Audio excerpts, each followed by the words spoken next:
सीता स्वयंवर की कथा। श्री राम और माता सीता के विवाह। मिथिला नरेश राजा जनक ने अपनी पुत्री सीता के विवाह हेतु स्वयंवर रचाया था, जिसका निमंत्रण उन्होंने महर्षि विश्वामित्र को भी भेजा था।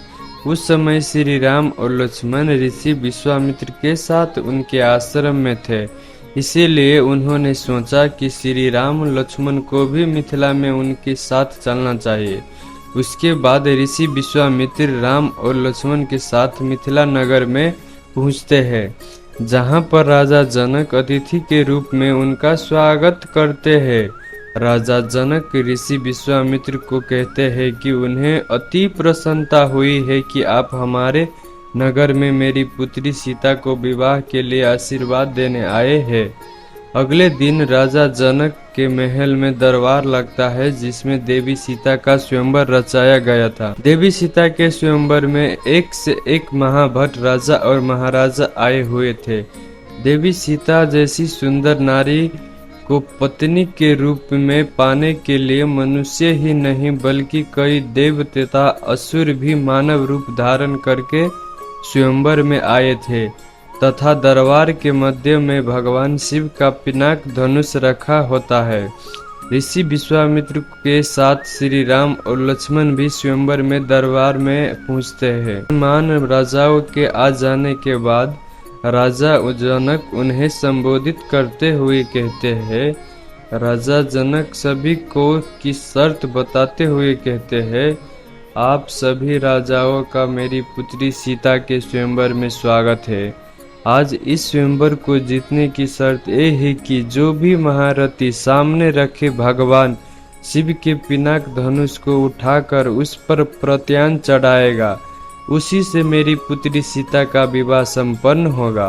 अतः आप सभी से अनुरोध है कि एक एक करके आए और भगवान शिव के इस धनुष को उठाकर और उस पर प्रत्यान चढ़ाकर अपने बलाबल तथा शक्ति को परिचय दे।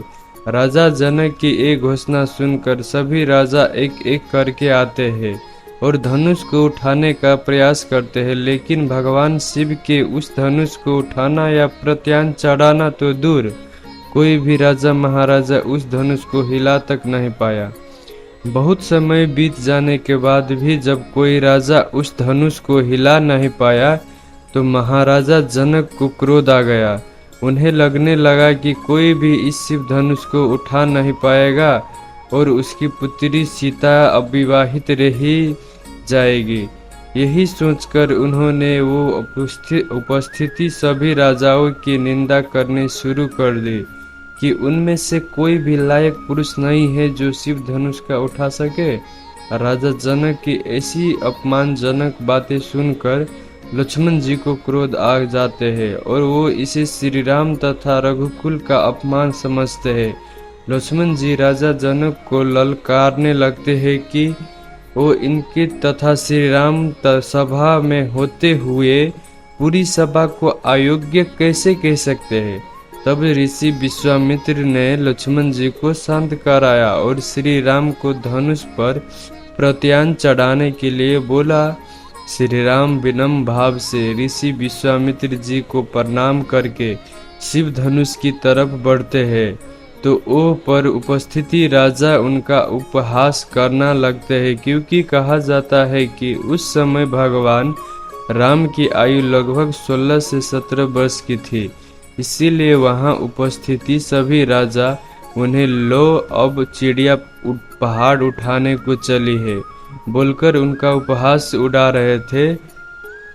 लेकिन भगवान विष्णु के अवतार श्री राम सहर्ष भाव से शिव धनुष को प्रणाम करते हैं और अब केवल अपने एक ही हाथ से शिव धनुष को उठा लेते हैं, जिसे देखकर वहां उपस्थिति सभी राजा हैरान रह जाते हैं। तभी श्री राम धनुष पर प्रत्यान चढ़ाकर उसकी डोरी को खींच देती है, जिसे वो शिव धनुष टूट जाता है और स्वयंवर की शर्त के अनुसार देवी सीता और श्री राम का विवाह हो जाता है।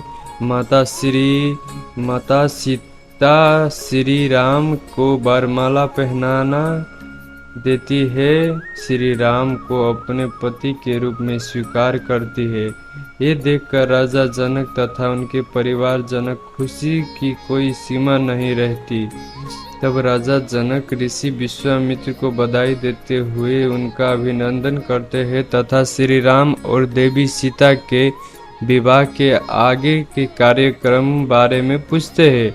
ऋषि विश्वामित्र राम जनक को कहते हैं कि जनक, ये विवाह तो शिव धनुष के अधीन था। तुम धनुष टूटते ही ये विवाह तो हो चुका है, लेकिन फिर भी आपने कुल के रीति रिवाज के अनुसार ही आगे का कार्यक्रम बनाइए।